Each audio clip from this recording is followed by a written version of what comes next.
So guys, जैसा कि हमने पिछले एपिसोड में देखा कि आओ लाओ अब जियोयान को ट्रेन करने लग गए थे, जिससे उसकी लेवल बढ़ने लगी, मगर उसे और ज्यादा रॉ मटेरियल्स की जरूरत थी। इसीलिए स्पिरिचुअल एलिक्सिर को नीलाम करने के लिए याफे के पास आ गया था, जहां यान के डेढ़ ने ही 40,000 सिक्कों में वो एलिक्सिर खरीद लिया था। फिर अब हमें दिखाया जाता है कि जियोयान जब ऑक्शन से मिले हुए पैसों को लेकर घर आता है तो अपने पिता की बातें सुनता है, जिन्हें फर्स्ट और सेकंड एल्डर बता रहे होते हैं कि आज तुमने अपने बेटे की वजह से बहुत गलत फैसला लिया, क्योंकि पहले से ही हमारे पास बहुत कम पैसे हैं, जिससे हमारा जियो परिवार मुश्किलों का सामना कर रहा है। तो जान जियो कहते हैं कि मैं इन पैसों का भुगतान अपने पर्सनल टूल्स को बेचकर कर दूंगा, और वो बाहर आ जाते हैं। जियान डर जाता है, तभी याओ लाओ अपने अंगूठी में उन पैसों को छिपा लेता है ताकि जियोयान के डैड उन्हें ना देख सके। जान जियोयान के पास आते हैं और उसे कहते हैं कि मैं तुम्हारे लिए कुछ लाया हूँ।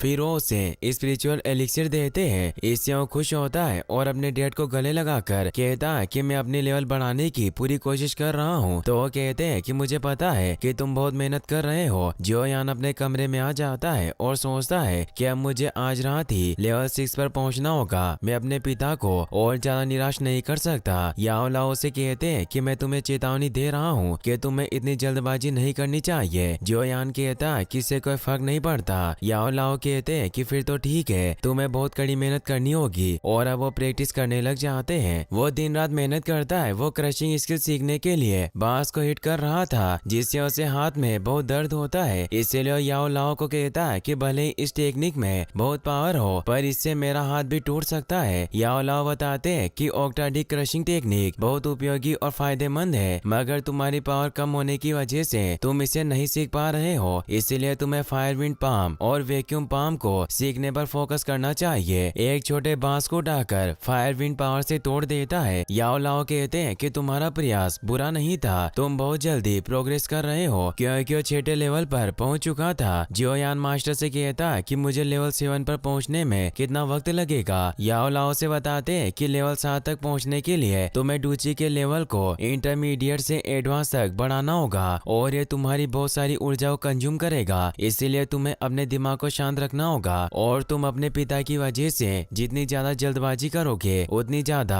तुम्हारे फेल होने की संभावनाएं बढ़ेगी। इसीलिए मैं तुम्हें एक बार और चेतावनी देता हूँ कि जल्दबाजी बर्बादी की ओर ले जाती है। जियोयान उन्हें बताता है कि 2 महीनों में सेंस सेरेमनी होने वाली है, जहाँ हम सबकी लेवल को चेक किया जाएगा, और अगर मैं जब तक अपने स्तर को 7 तक नहीं पहुँचा पाया तो मैं अपने पिता और जूनियर से आंखें भी नहीं मिला पाऊंगा। तो याओ लाओ से बताते हैं कि तुम स्पीड एलिक्सिर की मदद से 2 महीनों में लेवल 7 को जल्दी से प्राप्त कर सकते हो। जियोयान कहता है कि 3 साल बाद मैं एक चमत्कार करूंगा और नालन को हरा दूंगा। फिर वो दोनों वापस से कल्टीवेशन करने के लिए चले जाते हैं। जियोयान ऐसे ही मेहनत करते रहता है, और एक रात जब जियोयान पानी में कल्टीवेशन कर रहा होता है, तब याओ लाओ कहते हैं कि अब वक्त आ गया है, और वो अपनी पावर को जियोयान की तरफ छोड़ते हैं, जिससे जियोयान की एनर्जी को महसूस कर पाता है, और अब वो उसे एलिक्सिर को भी पानी में मिला देते हैं, जिससे जियोयान की ताकत बढ़ जाती है और उसका लेवल भी बढ़ जाता है, जिससे वो खुश होता है। फिर अब हमें कुछ दिनों बाद का सीन दिखाया जाता है। जब जियोयान अपने कमरे में सो रहा होता है, तब जूना दौड़ते हुए उसके कमरे से बाहर आती है और उसे नींद से उठा देती है। वो उसे जल्दी से एरिना की तरफ लेकर जाने लगती है, क्योंकि आज सेंस सेरेमनी थी और ये एक तरह का ग्रेजुएशन समारोह था, जहाँ आज सभी स्टूडेंट की लेवल को चेक किया जाएगा, और जिनकी लेवल 7 से कम होगी उन्हें फेल कर दिया जाएगा। इसीलिए वो दोनों एरिना में पहुंच जाते हैं, जहां पहले जियो जूनियर को टेस्ट करने के लिए बुलाया जाता है। वो जब अपनी लेवल को चेक करती है तो उसकी लेवल 9 होती है, यानी कि वो एक्सपर्ट डूची मास्टर बन गई थी। अब जियोयान की बारी आती है और वो भी लेवल चेक करने के लिए आगे बढ़ता है, मगर सभी उसका मजाक बनाने लगते हैं। तुम्हारी लेवल तो अब 2 पर ही रह गई होगी। मगर जियोयान जब उस स्तंभ पर अपनी लेवल चेक करता है तो उसकी लेवल 7 आती है। इससे सभी हैरान रह जाते हैं। जान जियो भी अपने बेटे के लिए बहुत खुश होते हैं, क्योंकि उसने काफी अच्छी प्रोग्रेस की थी। इसीलिए सभी जान जियो को बधाई देते हैं। जियोनिंग सोचता है कि भले ही तुम स्तर 7 पर पहुंच गए हो, पर अभी भी तुम मुझसे एक स्तर पीछे हो, इसीलिए तुम मेरे साथ कॉम्पीट कैसे करोगे। वही हमें जिया लीबी को दिखाया जाता है। यहाँ वो अपने डैड को इस बारे में बताता है कि जियोयान की लेवल वापस से बढ़ रही है। तो जिया लीबी कहते हैं कि क्रो सिटी में 1 महीने बाद ओपनिंग सेरेमनी होने वाली है, जान परिवार भी आ सकते हैं। इसीलिए हम वहाँ जाएंगे और पता लगाएंगे कि जियोयान अल्केमिस्ट की मदद ले रहा है या नहीं। याओ को भी उनका आइडिया अच्छा लगता है। फिर हमें 1 महीने बाद एरिना का सीन दिखाया जाता है जहाँ जिया लीबी भी सेरेमनी में पहुंच जाता है। फर्स्ट एल्डर सभी को बताता है कि आज जियो फैमिली एज की ओपनिंग सेरेमनी है, इसीलिए हम आज एक टेस्ट करेंगे। और वो सबसे पहले जियोयान को आगे बुलाते हैं और उसे कहते हैं कि अभी तुम लेवल 7 पर हो, इसीलिए पारिवारिक कानून के अनुसार तुम्हें अपनी पहली प्रतियोगिता स्वीकार करनी होगी और नोए डूची लेवल या उससे नीचे का कोई भी व्यक्ति तुम्हें चैलेंज कर सकता है। जियोनिंग बाहर निकल कर आता है और कहता है कि मैं जियोयान के साथ लड़ना चाहता हूँ, यह मेरा चचेरा भाई है। और वो जियोयान पर हमला करने लग जाता है। वो अपनी येलो इंटरमीडिएट लेवल टेक्निक और स्प्लिटिंग क्लो अटैक ट्रिक का यूज करता है। जियोयान उसके वार को रोकता है और ब्लैक ज्वान टेक्निक का यूज करके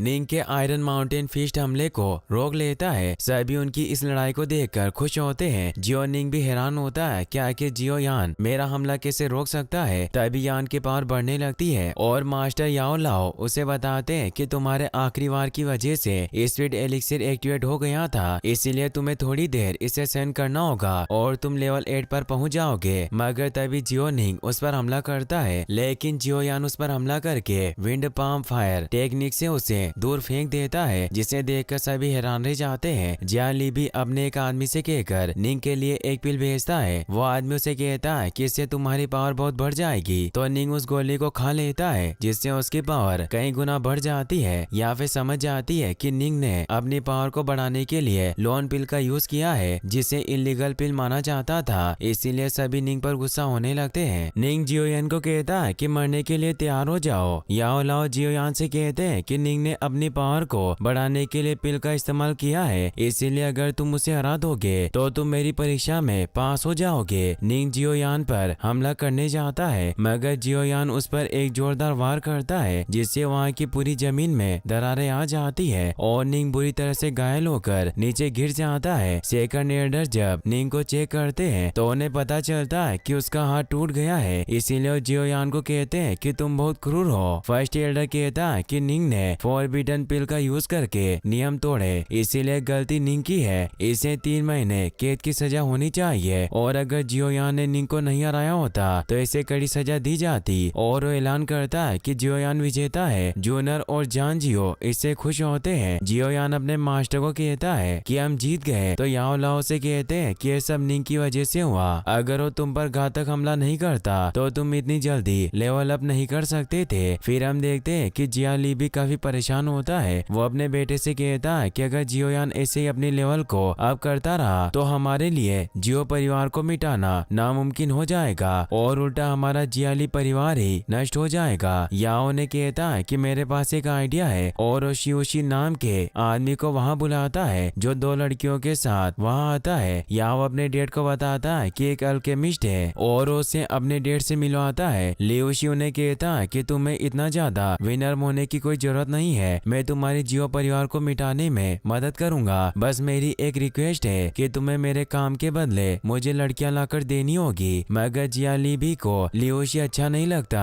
तो याओ अपने डेट को बताता है कि बहुत ही रेयर मेडिसिन बनाने में सक्षम है, इसीलिए हम इसकी मदद से जियो फैमिली के बाजार को बीट कर सकते हैं और हम उनके सभी रॉ मटेरियल्स को खरीद लेंगे, जिससे अगर वो हमारे पास रॉ मटेरियल्स खरीदना है तो हमें पता चल जाएगा कि जियोयान एक अल्केमिस्ट की मदद ले रहा है। लियोशी बताता है कि मैं लेवल 4 का अल्केमिस्ट हूँ, इसीलिए मैं काफी पावरफुल पिल बना सकता हूँ, जिसकी वजह से आपको कोई हरा नहीं सकता, पर तुम्हें मुझे कुछ लड़कियां लाकर देनी होगी। जिया ली भी इसके लिए मान जाते हैं और उसे पूछते हैं कि तुम्हें किस तरह की लड़की चाहिए। लियोशी कहता है कि मैंने सुना है कि क्रॉस सिटी की या फिर बहुत ही खूबसूरत है, इसीलिए मेरे लिए परफेक्ट रहेगी, तुम्हें उसे मेरे पास लाना होगा। या उसकी बात मान लेता है। वहीं हम जूनर और जियोयान को देखते हैं जो बाजार में कुछ रॉ मटेरियल्स खरीदने जाते हैं, मगर वो देखते हैं कि आज बाजार काफी खाली लग रहा है, इसीलिए वो एक आदमी से इस बारे में पूछते हैं कि आज लोग काम क्यों नहीं कर रहे। तो आदमी बताता है कि जियाली फैमिली ने सभी दुकानदारों को चीप कायाकल्प की गोलियां बांटी और सभी को अपनी तरफ कर लिया, जिससे सभी दुकानदार अलग जगहों पर चले गए। और अगर ऐसा ही चलता रहा तो हमारा जियो परिवार का मार्केट बहुत नीचे गिर जाएगा। जियो यानी से परेशान होता है तो याओ लाओ से कहते हैं कि मेरे पास इसका एक समाधान है। फिर जियोयान भेष बदल कर याफे के पास पहुंच जाता है और उस पिल के रॉ मटेरियल से इसीलिए याफे उसे कहती है कि मुझे लगता है कि तुम जियाली के कायाकल्प एलिक्सिर के साथ कॉम्पीट करना चाहते हो, इसीलिए हम अपने ऑक्शन हाउस रूल्स के अनुसार तुम्हारा साथ नहीं दे सकते। तुम्हें सामग्री किसी और तरीके से प्राप्त करनी होगी। जियोयान उसे कहता है कि मैं जियो परिवार से हूँ। तभी वहाँ कोई नीडल से याफे पर हमला करता है, मगर जियोयान अपनी वैक्यूम पंप टेक्निक से उसे रोक लेता है। तभी वहाँ 3 सैनिक आ जाते हैं, मगर जियोयान एक टी पॉट की मदद से उन सभी को बिना छुए ही घायल कर देता है। मगर अभी भी एक सैनिक बाकी था, इसीलिए उसे पंप टेक्निक से खींचकर टेबल पर पटक देता है। याफे उसका मास्क हटा देती है और उसे पूछती है कि तुम कौन हो और तुम्हारी मुझ पर हमला करने की हिम्मत कैसे हुई। तो वो बताता है कि हम जियो लिबी के सैनिक हैं और हमें लियू शी ने तुम्हें चुपके से चुराने के लिए भेजा था ताकि आपसे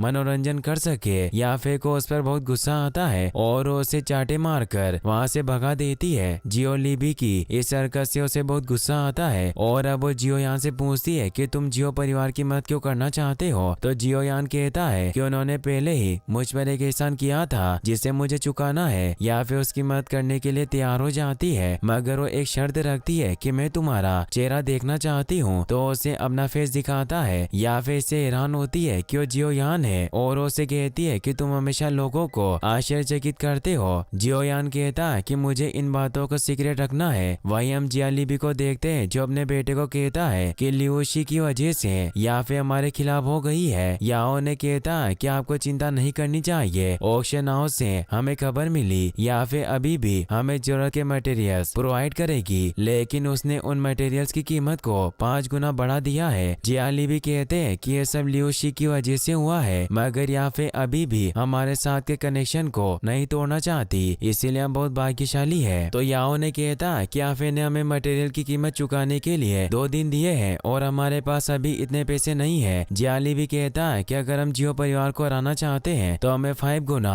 कीमत में भी उन मटेरियल्स को खरीदना होगा, इसीलिए तुम परिवार का सारा पैसा लेकर उन चीजों को खरीद लो जिससे जियो परिवार हमारी कायाकल्प की पील के खिलाफ कॉम्पीट नहीं कर पाएगा। वही हम जियो फैमिली के मीटिंग हॉल को देखते हैं जहाँ जान को उनके साथी एडर बताते हैं कि ऐसी खबर मिली है कि याफे अपने सारे रॉ मटेरियल्स को जियालिबी को बेचने वाली है और अगर जियालिबी ने सारे रॉ मटेरियल्स को हासिल कर लिया तो हमारे बाजार जल्दी नष्ट हो जाएंगे। जान इससे सोच में पड़ जाते हैं, मगर तभी वहाँ याफे बहुत सारे रॉ मटेरियल्स को ट्रॉली में लेकर आ जाती है। इतने सारे रॉ मटेरियल्स को देखकर वो हैरान रह जाते हैं। याफे उन्हें कहती है कि मैं जियो परिवार के लिए सभी आवश्यक रॉ मटेरियल्स को लेकर आई हूँ। फर्स्ट एल्डर कहता है कि हमने तो सुना था कि तुमने ये सब जियालिबी को भेज दिया। याफे कहती है कि मैंने अपना विचार बदल दिया। जान उसे कहते हैं कि हमारे पास अभी इन रॉ मटेरियल्स की कीमत चुकाने के पैसे नहीं है। याफे उन्हें कहती है कि इससे कोई फर्क नहीं पड़ता, मैं आप पर भरोसा कर सकती हूँ, आप इनकी कीमत बाद में चुका देना। जान इससे खुश होकर उसे थैंक्स कहते हैं। तो याफे उन्हें कहती है कि आपको मुझे धन्यवाद देने की कोई जरूरत नहीं है, क्योंकि ये सब मैं ओल्ड मास्टर के एहसान को चुकाने के लिए कर रही हूँ। और वो ओल्ड मास्टर वहाँ जाता है जो और कोई नहीं, जियोयान अपनी वैक्यूम पंप पावर से उन सभी कच्चे माल को हमें उठा लेता है और उनकी मदद से मेडिसिन बनाने लगता है, जिससे सभी एल्डर हैरान रह जाते हैं। जियोयान उस मेडिसिन पिल को सारी बोतलों में भर देता है जो एक ब्लड कोएगुलेंट पाउडर होता है। वो जान को बताता है कि मैंने इसका अध्ययन किया है, इसका प्रभाव कायाकल्प पाउडर से 10 गुना अधिक मजबूत है और अब ये सभी मेडिसिन आपकी है, मुझे इसके बदले में आपसे कुछ नहीं चाहिए। जान कहता है कि बहुत ही महान उपहार है, मैं इसे कैसे स्वीकार कर सकता हूँ। तो जियोयान कहता है कि आपका बेटा बहुत भाग्यशाली है और मैं उसे पसंद करता हूँ, इसीलिए सब मेरी तरफ से उसके लिए गिफ्ट है। जान जियोयान को बुलाने लगते हैं, मगर उन्हें रोककर कहता है कि वो अभी व्यस्त होगा, इसीलिए मैं अभी जा रहा हूँ और वहाँ से निकल जाता है। याफे भी वहाँ से निकल जाती है। जियोयान जब बाहर आता है तो बारिश होने लगती है। तभी वहाँ याफे छाता लेकर आ जाती है और वो जियोयान को कहती है कि तुम्हें सावधान रहना होगा, क्योंकि जियाली का परिवार तुम्हें चोट पहुँचाने की पूरी कोशिश करेगा। जियोयान कहता है कि जब तक तुम मेरे साथ हो मुझे किसी बात का डर नहीं है। तभी याओ लाओ कहता है कि मैं भी तुम्हारे साथ हूँ। इससे वो दोनों हंसने लगते हैं और यहीं पर ये एपिसोड एंड हो जाता है। गाइस, अगर आप इसका नेक्स्ट पार्ट भी जल्दी देखना चाहते हैं तो इस वीडियो को लाइक करने के साथ साथ चैनल को सब्सक्राइब जरूर कर लें। Thanks for watching.